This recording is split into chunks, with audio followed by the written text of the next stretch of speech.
कमजोर पानी की बूंद पत्थर को चीर देती है। मैं यही बोल रहा हूं, शुरुआती रिजल्ट छोटा होता है और बाद में बहुत बड़ा हो जाता है। बहुत थोड़ा भी प्रयास अगर रोज करते रहे कोई प्रयास आपका वेस्ट नहीं जाएगा। जब तक तोड़ेंगे नहीं तब तक छोड़ेंगे नहीं। यही कहानी मेरे को अपने दिमाग के अंदर घुसानी है। अगर 1% बेटर होते रहे तो 37 गुना इंप्रूव कर जाएंगे साल के एंड में। पर 1% अगर बेहतर होने की जगह बदतर होते गए रोज, और रोज अगर लर्न नहीं किया और अपने ऊपर इन्वेस्ट नहीं किया, आप जीरो से नीचे चले जाएंगे, नेगेटिव में चले जाएंगे। बकवास करते हो कि मेरे से कुछ नहीं होगा, आम आदमी कुछ नहीं कर सकता, अकेला चना भाड़ नहीं फोड़ सकता, पहाड़ नहीं तोड़ सकता। अकेले चने नहीं पहाड़ तोड़ा था। थोड़ा पैसा रोज बचाने से आप मिलियनियर नहीं बन जाओगे, लेकिन थोड़ा पैसा लंबे समय तक बचाने से आप बिलियनियर जरूर बन जाओगे।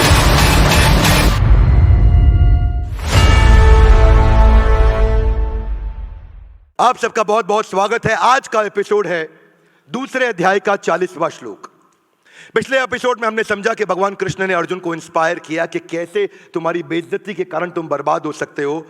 यह एपिसोड उन सब के लिए बहुत काम का है जो अब कृष्ण बताएंगे। इस एपिसोड में कृष्ण चर्चा करने वाले हैं कि कैसे अगर आप बहुत छोटी पोजीशन पे खड़े हैं, कोई सफलता जिंदगी में नहीं मिली, तो आज क्या करना है। जानना चाहेंगे? yes! एक आवाज बड़ी लाउड, जानना चाहेंगे? yes! अगर आप जिंदगी में बहुत पीछे खड़े हैं और आपसे लोग दुनिया बहुत आगे निकल चुकी है, तो अब आपको इस समय क्या करना चाहिए, शुरुआत कैसे करनी चाहिए, स्टार्ट कैसे करना चाहिए। दूसरे अध्याय का 40वां श्लोक। नेहा विक्रम नाशो अस्ति प्रत्यवायो न विद्यते स्वल्पमप्यस्य धर्मस्य त्रायते महतो भयात्। बहुत सुंदर अनुवाद व तात्पर्य एसी भक्तिवेदांत स्वामी श्रील प्रभुपाद जी के द्वारा। श्रील प्रभुपाद की जय। हाथ आगे लाइए। अर्जुन शुरू करो। क्योंकि इस प्रयास में हानि नहीं होती है, अपितु इस पथ पर की गई अल्प प्रगति भी महान भय से आगे चल के रक्षा करेगी। क्या मेरी बात समझ आ रही है? yes. अंग्रेजी में क्या कहा है? In this endeavour there is no loss और diminution and a little advancement on this path can protect one from the most dangerous type of fear. सुनिएगा जरा बात को। न इहा नहीं होगा, अभिक्रम जो प्रयास कर रहा है, नाशवस्ति उसका नाश नहीं होगा कभी भी। जितना प्रयास किया है वो प्रोटेक्ट होता है। हाथ आगे लाइए। जितना प्रयास किया है वो जीरो नहीं होता। आपके फेलियर का मतलब जीरो नहीं हुआ, क्योंकि वो अक्यूमुलेट हो रहा होता है। वो जीरो तब होता है जब कंसिस्टेंसी समाप्त होती है। सुनना मेरी बात को ध्यान से। न इहा अभिक्रम नाशो अस्ति उसका नाश नहीं होगा। किसका? प्रत्यवायो न विद्यते स्वल्पमप्यस्य धर्मस्य जिसने थोड़ा सा भी काम चालू कर दिया। त्रायते हाथ आगे लाइए। तार देंगे। महतो भयात हाथ आगे लाइए। महान महतो मतलब महान, भय मतलब फियर। महान भय से भी उसकी रक्षा हो जाएगी। किसकी रक्षा होगी? उस व्यक्ति की जो छोटी छोटी शुरुआत के साथ अक्यूमुलेटेड रिजल्ट्स को बड़ा करता है। क्या मेरी बात समझ आ रही है? Loudly yes no? भगवान अर्जुन को समझा रहे हैं कि लगातार प्रयास करने में कोई हानि नहीं है, और इसमें थोड़ी थोड़ी उन्नति आपको सबसे भयानक भय से बचा सकती है। पिछली बारी भयानक भय क्या बताया? अकीर्ति चापी भूतानी। अकीर्ति, जब आपकी कीर्ति छिन जाएगी आप बर्बाद हो जाओगे। So start from where you are. Consistency is the key to success. निरंतर प्रयास करना। हाँ हाथ आगे लाइए। भाई साहब मैं जीरो पे नहीं हूं, मैं माइनस में हूं, क्या करूं? हाँ, consistency in progression will get you out of depression. One more time, come on. Consistency, हाथ आगे लाइए ऐसा। Consistency in progression, ऊपर जाने में, will get you out of recession and depression. One more time, come on. हाथ आगे लाइए। Consistency in progression will get you out of recession and depression. क्योंकि आज हम क्या चर्चा कर रहे हैं? गीता इन। जब जंगल में आग लगी तो चिड़िया भी था, कौवा भी था। चिड़िया नदी से उस आग को बुझाने के लिए एक एक बूंद पानी लेकर के आ रही थी, और कौवा वहां बैठ के हंस रहा था। कौवे ने बोला, तेरी ये एक बूंद पानी डालने से जंगल की आग बुझने नहीं वाली। तो चिड़िया ने क्या जवाब दिया? इतिहास में जब भी चर्चा की जाएगी, मेरा नाम आग बुझाने वालों में होगा और तेरा नाम तमाशा देखने वालों में होगा। प्रत्यवायो न विद्यते।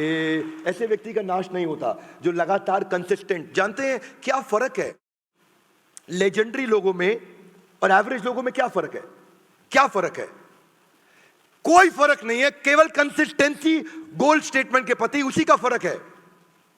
आज भी तो उस गिलहरी की बात होती है ना, जिसने चट्टान को मजबूत बनाने में, जिसने पुल को मजबूत बनाने में छोटे छोटे कंकड़ डाले। और भगवान राम ने हनुमान को क्या समझाया? तुम्हारी चट्टानों के बीच में जो गैप रह जाता है ना, उस गैप को गिलहरी के छोटे छोटे कंकड़ जाके जोड़ देती है, जिसके कारण ये पुल मजबूत होता है। तुम्हारे कॉर्पोरेट वर्ल्ड के अंदर भी जो बड़े बड़े सीईओ जाके बैठ के डिसीजन लेते हैं, उनको इंप्लीमेंट करने के लिए नीचे छोटे छोटे एग्जीक्यूटिव जो छोटा छोटा सपोर्ट करते हैं ना, वो बड़ी कंपनी के बनाई हुई बड़ी स्ट्रैटेजी को उसी पुल की तरह सपोर्ट करके मजबूत बनाने में मदद करते हैं। इसलिए छोटे आदमी का कोई छोटा प्रयास नहीं होता, हर प्रयास हमारे को कामयाबी की तरफ लेकर के जाता है। स्वल्पमप्यस्य धर्मस्य त्रायते महतो भयात्। तो छोटे छोटे कंकड़ भी जिस कारण पुल सेतु को मजबूत बनाते हैं, उसकी बात कृष्ण ने करी यहां पे। आप जानते हैं वर्ल्ड ट्रेड सेंटर पे अटैक किसने किया था? ओसामा बिन लादेन ने। यस, क्या हुआ? ओसामा बिन लादेन अमेरिका में रहता था। Loudly yes no. अमेरिका में रहता था। Yes no. कहां रहता था ओसामा बिन लादेन?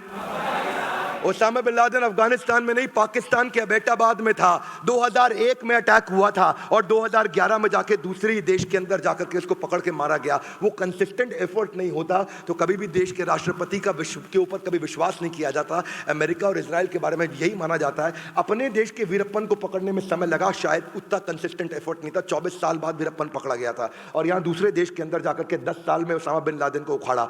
मुद्दा है, if you get 1% better every day, you will get 3800% better, यानी कि 37 गुना ज्यादा बेहतर हो जाते हैं एक साल के अंदर, 365 दिन में। बस 1% better every day, 1% better every day. स्वल्पमप्यस्य धर्मस्य सुअल्प, थोड़ा सा प्रयास। अल्प भी कृष्ण अल्पमप्यस्य भी बोल सकते थे। अद्भुत बात देखो, कृष्ण ने अल्पमप्यस्य भी नहीं बोला, सुअल्पमप्यस्य, यानी कि थोड़ा भी नहीं, बहुत थोड़ा भी प्रयास अगर रोज करते रहे करते रहे करते रहे करते रहे करते रहे करते रहे, न इह विक्रम नाशो अस्ति, कोई प्रयास आपका वेस्ट नहीं जाएगा। किसी का नाश नहीं होने वाला, किसी भी प्रयास का नाश नहीं होने वाला। When these efforts they get accumulated, results come so huge you can't even imagine। हाथ आगे लाइए। कैसे? क्योंकि शुरुआती रिजल्ट छोटा होता है। Little louder everybody guys, come on. शुरुआती result, one more time everybody. शुरुआती रिजल्ट दोनों दिशा में, ऊपर जाने, बेहतर होने में और बदतर होने में, शुरुआती रिजल्ट छोटा होता है। शुरू में अपनी पत्नी को इग्नोर करोगे, वो आपको माफ कर देंगे, पर लगातार इग्नोर करते रहोगे, रिजल्ट बहुत बड़ा हो जाएगा। Are you with me? ये दोनों तरफ होता है। शुरू में ज्यादा खाना खाओ, कोई फर्क नहीं पड़ता, पर अगर बहुत दिन तक ज्यादा खाना खाते रहे और गलत खाना खाते रहे, रिजल्ट एकदम बदल जाएगा। हाथ आगे लाइए। शुरुआती रिजल्ट छोटा होता है। One more time, come on. शुरुआती रिजल्ट अगर 1% बेटर होते रहे तो 37 गुना इंप्रूव कर जाएंगे साल के एंड में। पर 1% अगर बेहतर होने की जगह बदतर होते गए रोज, और रोज अगर लर्न नहीं किया और अपने ऊपर इन्वेस्ट नहीं किया, जमाने के आगे बढ़ने की स्पीड बहुत तेज है, आप जीरो से नीचे चले जाएंगे, नेगेटिव में चले जाएंगे। मेरी बात सुनो, थोड़ा पैसा रोज बचाने से आप मिलियनियर नहीं बन जाओगे, लेकिन थोड़ा पैसा लंबे समय तक बचाने से आप बिलियनियर जरूर बन जाओगे। मेरी बात सुनिए, 3 दिन जिम में जाकर के आप आर्नोल्ड नहीं बन जाओगे, पर लगातार जिम में जाते रहोगे तो हो सकता है आप मिस्टर ओलंपिया भी बन जाओ, मिस्टर वर्ल्ड भी बन जाओ। मैं यही कह रहा हूं कि 3 दिन अगर फ्रेंच सीखोगे तो फ्रेंच बोलने नहीं लग जाओगे, पर लगातार जब फ्रेंच सीखते रहोगे, क्योंकि शुरुआती रिजल्ट छोटा होता है। One more time, come on. शुरुआती रिजल्ट। कृष्ण ने ऐसे ऐसे प्रिंसिपल्स बताए, सुअल्पमप्यस्य, इतना इतना भी प्रयास करते रहोगे अर्जुन, तुम महान भय से तुम्हारी रक्षा हो जाएगी। और महान भय पीछे के 3 श्लोकों की अभी हमने चर्चा करी पिछले एपिसोड में कि वो महान भय क्या है। लॉस एंजलिस से न्यूयॉर्क जाते वक्त अगर 180 डिग्री नहीं, 145 डिग्री नहीं, 90 डिग्री नहीं, 75 डिग्री नहीं, 45 डिग्री नहीं, 15 डिग्री नहीं, 5 डिग्री नहीं, अगर केवल 3.5 डिग्री साउथ कर देना अगर उसको प्लेन को, तो वो भाई हवाई जहाज लॉस एंजलिस से न्यूयॉर्क उतरने की जगह वो वॉशिंगटन डीसी उतर जाएगा। शुरुआत में 3.5 डिग्री इतना हुआ, इतना इतना, बोला इधर देख रहा है जहाज, इतना सा इधर देखा, पता भी नहीं चलेगा 3.5 डिग्री क्या होता है। ये ऐसे जहाज जाना था, ऐसे जाने की जगह हल्का सा ऐसे जा रहा है बस।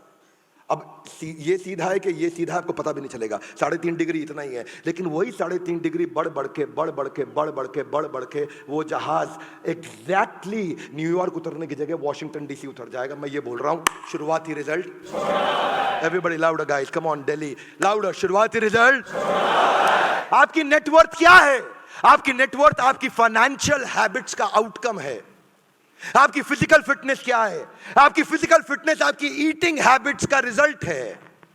आपकी इस समय आपका विजडम, आपकी नॉलेज, आपकी जो लर्निंग हैबिट्स का आउटकम है। आज आपकी नॉलेज कौन सी हैबिट्स लेकर के आते हैं, बिल्ड करते हैं, वो डिसाइड करेगा आगे क्या होने वाले हैं। कैलाश सत्यार्थी हमारे देश का, उनको कोई नहीं जानता था। आज पद्मश्री, पद्म भूषण, पद्म विभूषण की बात नहीं कर रहा हूं, आज भारत रत्न की बात नहीं कर रहा हूं। कैलाश सत्यार्थी को नोबेल पीस प्राइज मिला। L6 कालका जी, यहीं साउथ दिल्ली में उनका छोटा सा ऑफिस हुआ करता था। सरकारी नौकरी उन्होंने 30 साल पहले छोड़ी थी। किस लिए? बचपन बचाओ आंदोलन, बचपन बचाओ आंदोलन, BBA, बचपन बचाओ आंदोलन। और बचपन बचाओ आंदोलन में बंधुआ मजदूरों के लिए लड़ाई लड़ी। 1 लाख बच्चों को उन्होंने बचाया। आज पूरी दुनिया के अंदर उनको जनक माना जाता है। Global rights for child rights. आप जानते हैं वो क्या कर रहे हैं? लगातार बच्चों के लिए काम करते रहे, करते रहे, करते रहे, करते रहे, करते रहे। बहुत सारी छोटी बच्चियों को वैश्यावृत्ति से उन्होंने बचाया। लेकिन आज हम उनको जानते हैं कि उनके छोटे छोटे कंसिस्टेंट एफर्ट थे। जब उनको दुनिया का सबसे बड़ा रिकॉग्निशन, नोबेल पीस प्राइज किसी भारतीय को मिला, कैलाश सत्यार्थी को, अभी कुछ साल पहले, तब आज हम कैलाश सत्यार्थी को पहचान रहे हैं। यही आदमी जब छोटा शुरू करता है ना, उसको लगता है मैं वहां नहीं पहुंच पाऊंगा। और वही आम आदमी के लिए श्लोक बोला है। कई बार आदमी सोचता है कि भगवद गीता अर्जुन के लिए बोली गई थी। एवरीबॉडी, भगवद गीता किसके लिए बोली गई थी? ना लाउडर, कम ऑन, किसके लिए बोली गई थी? भगवद गीता मेरे लिए बोली गई थी। जैसे ही ये बात समझ में आती है तो समझ में आता है कृष्ण ने मुझे बोला है। यहां ना ऐसे अगर बैठ के सुनोगे तो फायदा नहीं होगा। आज डिसीजन लेकर के जाओ तो फायदा होगा, डिसीजन नहीं लोगे तो फायदा नहीं होगा। नहीं तो क्या होगा? आप आए, मजे लिए, चले गए। कितने कितने लोगों ने दशरथ मांझी की वो मूवी देखी थी, द मांझी मैन, जो पावरफुल मूवी थी। दशरथ मांझी की मूवी क्या थी? वो गया बिहार के पास रहा करता था, एक बहुत छोटे गांव में। 1959 की बात है। फाल्गुनी नाम की उसकी पत्नी, जिससे वो इतना प्रेम करता था, इतना प्रेम करता था, इतना प्रेम करता था। इसीलिए मैं बोलता हूं, आता मांझी सटकली, केवल जिद्दी आदमी इतिहास रचता है। दशरथ मांझी की जो कहानी थी ना, वो फाल्गुनी को लेकर के थी। फाल्गुनी गर्भवती थी, उसको पहाड़ पे खाना देने आ रही थी। पहाड़ पे चढ़ते चढ़ते जब वो नीचे गिर गई तो खूनम खून हो गई। उसको पता चला, भागा अपने घर की तरफ, अपनी पत्नी को उठाया, अपनी पीठ पे खूनम खून, खून से लिपटी सनी हुई पत्नी को लेकर के अस्पताल की तरफ भागा, जो कि 70 किलोमीटर दूर अस्पताल था। और उसके पास कोई व्हीकल नहीं था, क्योंकि उस पहाड़ को पार करके जाना था 70 किलोमीटर। उसकी जब पत्नी को अस्पताल लेके गया, पहुंचा तो ब्रॉट डेड बोला डॉक्टर ने कि आप इसको मुर्दा लेकर के आए हैं, ये मर चुकी है। दशरथ मांझी को इतना गुस्सा था, इतना गुस्सा था, उस पहाड़ पे हथौड़ी छेना लेकर के लग गया। और हथौड़ी छेना लेकर के 22 साल तक उस पहाड़ को तोड़ता रहा। 9 मीटर की गहरी सड़क बना दी। और वही पहाड़ जिससे पहले 55 किलोमीटर का रास्ता था, वो 15 किलोमीटर का रास्ता रह गया। आज पूरा देश, पूरी दुनिया मांझी माउंटेन मैन को जानती है। क्यों? स्वल्पमप्यस्य धर्मस्य त्रायते महतो भयात्।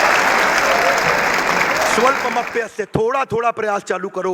हथौड़ी छेना आज भी किसी को बोलो, कोई नहीं उठाएगा। लेकिन बस ये प्रिंसिपल समझ में आ गया भगवत गीता, जिसने दिमाग में घुसा लिया ना, वो आदमी कुछ भी कर सकता है। इसलिए ये श्लोक मुझे लगता है कि एक आम इंसान के लिए बोला गया था, ये एक आम आदमी के लिए बोला गया था, जो कुछ भी कर सकता है। जब तक तोड़ेंगे नहीं तब तक छोड़ेंगे नहीं। यही कहानी मेरे को अपने दिमाग के अंदर घुसानी है। जब तक तोड़ेंगे नहीं तब तक छोड़ेंगे नहीं। यहाँ बैठने का फायदा नहीं है। Everybody little louder with me, come on. जब तक तोड़ेंगे नहीं तब तक छोड़ेंगे नहीं। ये अपने आप से कह रहे हो, लिटिल लाउडर, कम ऑन। जब तक तोड़ेंगे नहीं तब तक, जब तक तोड़ेंगे नहीं, अपने आप से बोलो, कम ऑन। आंख बंद करके लाउडेस्ट पॉसिबल, ऊंची आवाज में, गर्दन ऊपर। और जो वीडियो में देख रहा है वो भी, जब तक तोड़ेंगे नहीं। मुद्दा यही है, मुद्दा यही है, तब तक छोड़ेंगे नहीं। लेकिन क्या लोगों को रातों रात अमीर बनना है? जो स्टॉक मार्केट है ना, ये कभी भी रातों रात अमीर नहीं बना सकती, रातों रात गरीब तो बना सकती है आपको। स्टॉक मार्केट में भी राकेश झुनझुनवाला 5,000 रुपए लेके चालू किए थे। और क्या मारवाड़ी मिडिल क्लास फैमिली से आए थे राकेश झुनझुनवाला, आज 40,000 करोड़ रुपए की नेटवर्क पे गए। लेकिन जब 5,000 रुपए लाके चालू किया था उन्होंने, टाइटन के अंदर, उन्होंने बाद में एक चाय की पत्ती के टाटा टी के अंदर उन्होंने इन्वेस्ट किया था। और उसको भी जूम होते होते होते होते 3 साल लग गए, जो 25 लाख रुपए बना, क्योंकि उसके साथ टिके रहे। बाद में उन्होंने टाइटन में भी काफी इन्वेस्ट किया। 30-32 रुपए के भाव पे उन्होंने 2002 में टाइटन खरीदा था। 2022 के अंदर वही उनके 40,000 करोड़ के पोर्टफोलियो में 11,000 करोड़ का केवल टाइटन था उसके अंदर में। यही बता रहे राकेश झुनझुनवाला के कंसिस्टेंसी और पैशन के साथ में आप स्टॉक मार्केट को जीत सकते हो, अगर आपके पास कंसिस्टेंसी और पैशन है। पर लफड़ा क्या है? मेरे को आज रात को चाहिए सब कुछ। कृष्ण कह रहे हैं स्वल्पमप्यस्य, आप कह रहे हैं नहीं, सब कुछ मेरा अपनस्य हो जाए, सब कुछ मेरे को चाहिए, अभी चाहिए, अभी चाहिए, अभी नहीं। ये जो है ना, आप क्योंकि 3 दिन जिम जाने के बाद कपड़े उतार के शीशे के सामने देखते हो कुछ होता नहीं तो लगता कुछ होएगा ही नहीं, होएगा। स्वल्पमप्यस्य धर्मस्य त्रायते महतो भयात्। मुद्दा सारा का सारा यही है। ये लोग बीच में छोड़ते हैं ना, लफड़ा उन्हीं का है। ये रोज बंदर की तरह छलांग मार के अलग अलग चीजें बदलते हैं, अलग अलग फैक्ट्री बदलते हैं, अलग अलग धंधा बदलते हैं, अलग अलग स्टार्टअप बदलते हैं। दिक्कत उनके साथ ही है। थॉमस एल्वा एडिसन के बारे में पहले भी बता चुका हूं। 3000 थ्योरीज पे उन्होंने काम किया था, जिसमें वो 10,000 दफा फेल हुए थे बल्ब बनाने के लिए। 3000 अलग अलग थ्योरी पे वो ट्राई करते रहे, बल्ब बनाने के लिए, बल्ब बनाने के लिए, बल्ब बनाने के लिए। सन 1870 की बात कर रहा हूं। और लगातार कुछ साल लगे उनको 3000 थ्योरीज को अलग अलग अप्लाई करने में, जिसमें 10,000 बार फेल हुए। और उसके बाद जब उन्होंने बल्ब बनाया तो किसी ने उनसे कहा कि तुम 10,000 दफा फेल हो गए तो बड़ी कमाल की बात है, तुम कैसे लगे रहे, कैसे लगे रहे? बोला ना मैं कभी फेल नहीं हुआ। बोला 10,000 फेलियर थे वो? तो बोला मैं अलग अलग तरीके सीख गया जिनसे बल्ब बनता नहीं, मैं हर बार सीखता गया। वही है स्वल्पमप्यस्य धर्मस्य त्रायते महतो भयात्। हर आदमी अब जो आज सफल हुआ है उसके जीवन में जाने में या अनजाने में गीता के प्रिंसिपल्स उसने इंप्लीमेंट किए थे। पर समस्या क्या है? धार्मिक चश्मे को उतारने का मेरा मुद्दा है। इस देश का धार्मिक चश्मा उतार करके व्यवहारिक चश्मा उसको पहनाऊंगा मैं, कि भगवत गीता को लेकर के हम इस पूरे देश के अंदर एक नया अमली जामा क्रिएट करने जा रहे हैं।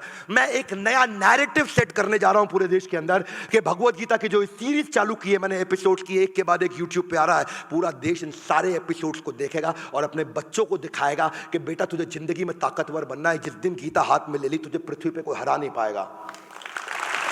जानते हैं सबसे बड़ी बात एडिसन की यही थी, वो एक प्रोडक्ट से दूसरे प्रोडक्ट पे जंप नहीं करता था। एक फेलियर के बाद में अपने गोल को बदलता नहीं था, वो अपनी स्ट्रैटेजी बदलता था। आदमी की तकलीफ यही है, जब गोल अचीव नहीं होता वो गोल बदल देता है। और एडिसन बोलता है जब गोल अचीव नहीं होता तो मैं स्ट्रैटेजी बदल देता हूं। इसीलिए गोल नहीं बदलना, आपको स्ट्रैटेजी बदलनी है। मेरे बड़ा भारत शो में मैं ऐसे ही सुपर हीरोज को लेकर के आता हूं। जानते हैं मैं शरीफ चाचा की बात करी हो, पद्मश्री चाचा शरीफ।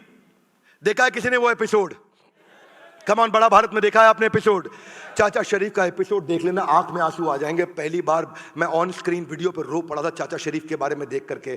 जानते हैं पिछले 30 सालों में 25,000 लाशें अगर हिंदू है तो जलाते हैं, मुसलमान है तो दफनाते हैं, जिसका अंतिम संस्कार नहीं होता। चाचा शरीफ उसके अपने पिता कहलाए जाते हैं। चाचा शरीफ जिनका अपना बेटा 1991 में किसी ने मार करके नदी में फेंक दिया, उनको अपने बेटे की लाश नहीं मिली, उसका अंतिम संस्कार नहीं हो सका, इसीलिए चाचा शरीफ ने वो प्रयास किया। पर आज उनके छोटे छोटे प्रयास के बाद आज प्रधानमंत्री मोदी से लेकर के राष्ट्रपति से लेकर हर आदमी उनके सामने गर्दन झुका करके उनको नमन करता है, क्योंकि बिना भेदभाव के उन्होंने देश के लिए सेवा करी, लगातार करते रहे। स्वल्पमप्यस्य कितनी तकलीफें आई होंगी, पर दिक्कत यही है कि अपने को तकलीफ आती है ना, अपन रास्ते में छोड़ देते हैं। रास्ते में छोड़ना नहीं है, आपको रास्ता बदल के उसी लक्ष्य पे पहुंचना है, रास्ते में छोड़ना नहीं है। जब चाचा शरीफ ने शुरू किया था ना तो लोग उनको जल्लाद बोला करते थे, उनको कहते थे बदबू आती है, नाक से कोड़ लिया करते थे, उनको साथ में बैठ के खाने नहीं खाने दिया करते थे, उनको किसी दावत में नहीं बुलाया जाता था, उनकी शक्ल नहीं देखते थे, उनको पागल कहा करता था। लेकिन consistency in progression will get you out of recession and depression. Golden statement है, जिंदगी में डाल लो, क्योंकि पत्थर पे पानी की बूंद, टप लिटिल लाउडर, कम ऑन, पत्थर पे पानी की बूंद, पत्थर पे पानी की बूंद, पत्थर पे पानी की बूंद, पत्थर पे पानी की बूंद, यही टप टप टप टप टप टप टप टप टप टप टप टप टप कमजोर पानी की बूंद पत्थर को चीर देती है। मैं यही बोल रहा हूं, शुरुआती रिजल्ट छोटा होता है और बाद में बहुत बड़ा हो जाता है। स्वल्पमप्यस्य धर्मस्य त्रायते महतो भयात्। कहीं से तो शुरू करूंगा। ए गाइस एवरीबॉडी कम ऑन, कहीं से तो शुरू करूंगा। अच्छे दिन कब आएंगे? अभी। कम ऑन, अच्छे दिन कब आएंगे? लाउडर, अच्छे दिन कब आएंगे? कौन लाएगा? ये अच्छे दिन मैं लाऊंगा। किसकी जिम्मेदारी है? मेरी। किसी को पूछने का नहीं, सवाल करने का नहीं। अच्छे दिन लाने की जिम्मेदारी मेरी है। Would you agree with me little louder? Yes no? 15 साल का बच्चा जिसके जिंदगी में कितने सपने होते हैं, आनंद आर्नोल्ड, उसका नाम आर्नोल्ड श्वार्ज़नेगर का कॉपी नहीं है, वो क्रिश्चियन है, उसका खुद का ही नाम, उसका सरनेम था आर्नोल्ड, आनंद उसका अपना घर का नाम। और वही लड़का आगे चल के जो इमोबाइल था, चल नहीं सकता था, जिसको अपना शौच क्रिया करने में, यानी कि शौच क्रिया समझते हैं ना, बाथरूम जाने में तकलीफ होती थी, बिस्तरे से जो उतर नहीं सकता, जो बिस्तरे से जो खड़ा नहीं हो सकता, ऐसा बच्चा, उसने अपने दोस्त को बोला एक मेरी बात सुन, घर बैठा रहूंगा तो बर्बाद हो जाऊंगा, इतना इतना शुरू करूंगा। स्वल्पमप्यस्य यस्य धर्मस्य, इतना इतना शुरू करूंगा, इतना इतना शुरू करते करते वो धीरे धीरे शुरुआती रिजल्ट बड़ा होता चला गया, इतना बड़ा होता चला गया कि वो जिम जाने लगा, और जिम जाने लगा, दिन जिम के अंदर 3 घंटा सुबह, 3 घंटा शाम को, और रिजल्ट बड़ा हो गया। उसने मिस्टर पंजाब बन गया। मिस्टर पंजाब के बाद वही लड़का जो व्हील चेयर पर था मिस्टर इंडिया बन गया, और लोगों ने कहा किसी काम का नहीं, उसने कैंसर को हराया, दुनिया का मुंह बंद कराया। वही भारत का आर्नोल्ड, उसकी स्टोरी अगर आर्नोल्ड श्वार्ज़नेगर भी सुने तो वो कांप जाए, इतना आसान नहीं होता भाई साहब। मैं और आप चल सकते हैं तो जिम नहीं जाते, वो चल नहीं सकता था, उठ नहीं सकता था, हर समय कोई ना कोई व्हील चेयर पर उसको गोद में उठा करके, उसको गोद में लेकर के जाया करता था। आज आनंद आर्नोल्ड एकमात्र भारतीय है जिसको दुनिया का सबसे बड़ा बॉडी बिल्डिंग का टाइटल मिला है, वो है मिस्टर ओलंपिया। करीमुल हक, करीमुल का नाम ही है, कर अमल, करीमुल करीमुल करीमुल हक। हाँ, वो बोलते हैं ना मैं मुसलमान हूँ ना मैं हिंदू हूँ, लोग मुझे मुसलमान समझते हैं, करीमुल हक। हाँ, मेरा मुसलमान परिवार में जन्म हुआ पर मैं भारतीय हूँ, देश की सेवा करूँगा। उसने एम्बुलेंस दादा, छोटी सी बाइक को एम्बुलेंस बना दिया नॉर्थ ईस्ट के अंदर। वो शुरू में जब लोग बीमार पड़ते थे तो 70 किलोमीटर दूर उनका अस्पताल होता था, तो बाइक को एम्बुलेंस बना करके साइड में करीमुल हक लोगों को लेकर जाया करते थे। मजाक उड़ाते थे ना, जो उनकी एक पड़ोसन औरत थी उनका बहुत मजाक उड़ाया करती थी, वो बहुत बकवास करती थी, उनको गाली भी देती थी। और क्या हुआ, वो एक दिन एम्बुलेंस दादा को सुबह सुबह फोन आया, बोला वो जो औरत आपको गाली देती थी उसको सांप ने काट लिया, मर जाएगी बेचारी, उसको अस्पताल ले जाओ। और फिर वही औरत जो जिंदगी भर उसका मजाक उड़ाती थी उसको साथ में लिटाया उन्होंने अपने एम्बुलेंस, यानी कि जो बाइक की एम्बुलेंस, बाजू में छोटा सा पहिए के साथ में एक एक्सटेंशन लगा रखा था, उस पर लिटा के लेके गए। और वहां रास्ते में हो गया ट्रैफिक जैम, जंगल था, जंगल में छोटी सड़क होती थी, वहां पे कुछ जानवर आके, हाथी आकर के गाड़ियों को उलट देते थे, ट्रैफिक जैम हो गया। उस ट्रैफिक जैम में एक और एम्बुलेंस थी, वो वहीं फंसी हुई थी, उसमें भी किसी को सांप ने काटा था, वो एम्बुलेंस वहीं फंसी रही। इन्होंने अपनी बाइक को नीचे कच्ची पटरी पर उतारा और बाद में आगे चढ़ा करके उसको ले गए। उस औरत को टाइम से अस्पताल पहुंचाया, वो बच गई, लेकिन वो एम्बुलेंस जो बड़ी वाली एम्बुलेंस थी जिसमें पीछे एक और जिसको जहर आ गया था सांप के काटने का, उस बेचारी का देहांत हो गया। जो मजाक उड़ाती रहती थी उनको एम्बुलेंस दादा ने बचा लिया, और उसके बाद एम्बुलेंस दादा को लोगों ने जानना पहचानना शुरू किया। आगे चल के उनको बजाज फैमिली ने भी अपनी तरफ से एक बजाज की मोटरसाइकिल दी। धीरे धीरे धीरे धीरे लोग उनको जानने पहचानने लगे। आज तक पिछले 24 साल में 5000 लोगों की जिंदगी उन्होंने मरने से बचाया है, बिना रुके बिना थके। लोग उनका मजाक उड़ाते थे, वो लोगों की जिंदगी बढ़ाते थे। चिड़िया भी तनका इकट्ठा कर करके अपना घोंसला बनाती है। एम्बुलेंस दादा ने जिंदगी में अपना मकान नहीं बनाया, बारिश आती थी तो पानी उनके घर में गिर जाता था। एम्बुलेंस दादा एक ऐसे अद्भुत व्यक्ति, और घर में पानी गिरता, सांप आ जाते, लेकिन अपना घर नहीं बनाया, अस्पताल बना दिया जहां गरीबों को वहीं पास में इलाज करेंगे। आज मैं बड़ा भारत की कम्युनिटी को, आज मैं बड़ा बिजनेस की कम्युनिटी को मैं रिक्वेस्ट करता हूं कि ऐसे लोगों की मदद करें, आए। और आज वो इतने बड़े हो गए, उनका ओहदा इतना बड़ा हो गया, उनकी 4500 रुपये महीने की नौकरी किया करते थे। 4500 रुपये महीना बोल रहा हूं मैं, 5000 रुपये महीना नहीं, 4500 रुपये महीने की नौकरी करते थे वो एम्बुलेंस दादा करीमुल हक। हाँ, और वही करीमुल हक ने आज प्रधानमंत्री मोदी उनको साथ में लेके सेल्फी लेना सिखाते हैं, राष्ट्रपति उनको अपने घर पे बुलाते हैं, उनको अमिताभ बच्चन हॉट सीट पे बिठाते हैं, आज हम उनको बड़ा भारत में बुलाते हैं। आज करीमुल हक, ऐसे लोगों को हमें धन्यवाद करना चाहिए जो हमारे को सिखाते हैं, जो हम इसी को कहते हैं कि consistency in progression will get you out of recession and depression. नेहा विक्रम नाशुवस्ती, कभी नाश नहीं हो सकता ऐसे व्यक्ति का। दिक्कत नाश उसी का होगा जो चालू नहीं कर रहा है। One more time, come on, नाश उसी का होगा जो आज मुझे शुरुआत करनी है। यहां बैठ के निर्णय लेकर के जाना, यहां जो वीडियो देख रहा है वो निर्णय लेकर के जाना, डिसीजन लेना है। हाँ, क्योंकि अच्छे दिन कब आएंगे? कम ऑन, अच्छे दिन कब आएंगे? कौन लाएगा? यही भगवत गीता आपके जीवन में अच्छे दिन लेकर के आएगी। और इसीलिए हमने शुरू किया है, कौन सा सीरीज है? Everybody give me your right hand out, Gita in, come on, Gita in. Bhagavad Gita को एक्शन में उतारना, लाल कपड़े में लपेट के नहीं रखना है। लाल कपड़े पर लपेट के कसम खाना वो ज्यादा बड़ा अपराध है, बजाय के गीता को अपने जीवन में नहीं उतारना। उठाइए, रोज अपने बच्चों को समझाइए कि गीता को जीवन को बेहतर बनाने के लिए पढ़ें। और अगर नहीं पढ़ पा रहे, नहीं समझ में आ रही, इस सारे एपिसोड को, पूरा एक एक एपिसोड को ध्यान से देखिए और अपने बच्चों को तो जरूर दिखाएं, साथ में बिठा के दिखाएं, पूछे उनकी जिंदगी में लर्निंग क्या है। नैरेटिव बदलने की कसम खाइए इस पूरे देश के अंदर कि भगवत गीता लोगों की कैसे जिंदगी बदल सकती है। एक के बाद एक सारे एपिसोड एक एक श्लोक पे हम लेते चले जाएंगे और पूरी भगवत गीता को पूरे देश तक पहुंचाएंगे। हमारे साथ जुड़े रहने के लिए, इस एपिसोड को पूरा देखने के लिए आप सबका दोबारा हृदय की गहराई से प्रेम पूर्वक बहुत बहुत धन्यवाद।